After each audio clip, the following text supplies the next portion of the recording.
अभय अपनी माँ से कहते हुए, मम्मी मैं कह रहा हूँ ना, मैं दीपिका से ही शादी करूँगा, अन्यथा मैं ज़िंदगी भर कुंवारा रह जाऊँगा और यह मेरा अंतिम निर्णय है।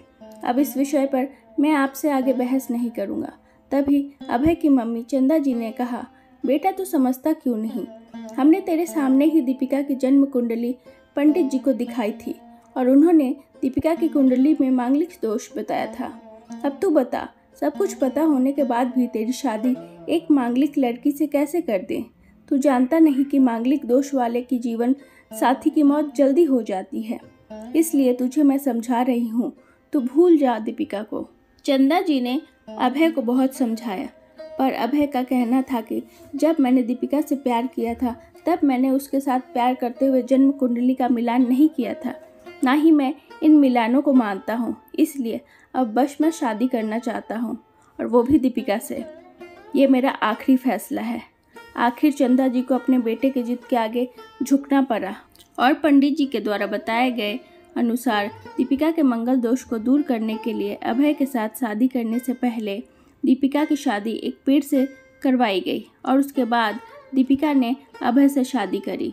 दीपिका दुल्हन बनकर अभय के घर आई, पर चंदा जी को दीपिका का मांगलिक होना अभी भी खटक रहा था और चंदा जी उसे दिल से नहीं अपना पा रही थी और घर में कुछ भी परेशानी आती तो उसका दोष दीपिका को ही दिया जाता। लेकिन दीपिका पढ़ी लिखी संस्कारी लड़की थी।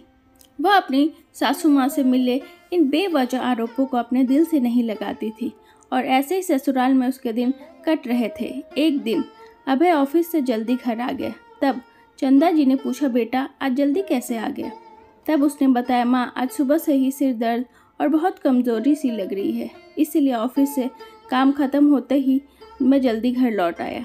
तब चंदा जी ने कहा, चल बेटा जल्दी से हमें डॉक्टर के पास चलना चाहिए। तब अभय और चंदा जी डॉक्टर को दिखाने गए।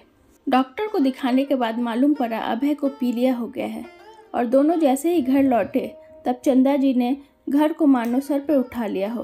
कहने लगी, यह लड़की हमारे घर में जब से आई है तब से हमारे घर में परेशानी और बीमारियां भी साथ लेकर आई है। तब दीपिका ने कहा, बस करिए माँ जी, कितना नीचा दिखाएंगी। आज तक मैं चुप रही क्योंकि पापा ने यही सिखाया था कि बड़ों के आगे ससुराल में जवाब मत देना, पर आज तो आपने हद ही कर दी। अगर मैं आज नहीं बोली तो जिंदगी भर खुद को माफ़ नहीं कर पाऊंगी। मम्मी जी, अगर आप पंडित जी पर भरोसा नहीं करती थी तो उनके कहे अनुसार आपने सारी मंगलिक दोष निवारण की विधि क्यों नहीं करवाई? क्यों पहले आपने मेरी पेड़ से शादी करवाई? दोष मेरा मांगलिक होना नहीं है, बल्कि दोष तो मेरा आपकी बहू होना है, क्योंकि घर में जाने अनजाने में कुछ भी परेशानी आती है उसको आप मुझसे जोड़ देती हैं। और जब कोई सास अपनी बहू से सिर्फ नफरत कर रही होती है तब यह बहू दोष बेटे बहू को नहीं पूरे परिवार को परेशान कर डालती है। और इस बहू दोष से मुक्ति भी सिर्फ सास ही दिलवा सकती है। बहू को अपनी बहू माने, उसे दिल में अपनाए, उसे भी सम्मान दे और यह महसूस कराए कि वो भी इस परिवार का सदस्य है। नहीं तो बहू दोष मांगलिक दोष से भी ज़्यादा पीड़ादायक हो जाता है। दीपिका की कही हुई बात चंदा जी के दिल को बहुत झकझोर रही थी और उन्हें मन ही मन पश्चाताप भी हो रहा था। उस समय उन्होंने दीपिका को कुछ नहीं कहा। थोड़े दिन बाद अभय बिल्कुल ठीक हो गया और ऑफिस जाने लगा और 1 महीने बाद अभय की सैलरी भी बढ़ गई। तब उसने घर आकर इसका श्रेय दीपिका को दिया। तब चंदा जी बोली, हाँ बेटा, तू तो सारा श्रेय बहू को ही देगा। तेरी माँ का आशीर्वाद भी तो तेरी प्रगति के पीछे था, तू तो मुझे भी श्रेय दे सकता था। तब अभय ने कहा, माँ इस बार दीपिका का मांगलिक दोष मुझ पर और मेरी तरक्की पर नहीं लगी, और जब हम बुरी परेशानियों का श्रेय दीपिका को देते हैं तो अच्छे कामों का श्रेय भी तो दीपिका को ही देना चाहिए, तो इसलिए आज का सारा श्रेय दीपिका को जाता है, अभय ने हंसते हुए कहा। तब दीपिका बोली, अभय तो क्या तुम भी ऐसा समझते हो? तब अभय ने कहा, नहीं दीपिका, बिल्कुल नहीं, बल्कि मैं तो माँ को यह समझाना चाह रहा हूँ, सुख दुख हमारे जीवन का हिस्सा है और कभी जीवन में खुशियाँ आती है तो कभी गम आते हैं। इसके लिए हमें परिवार के सदस्य या बहू को दोष देना उचित नहीं है।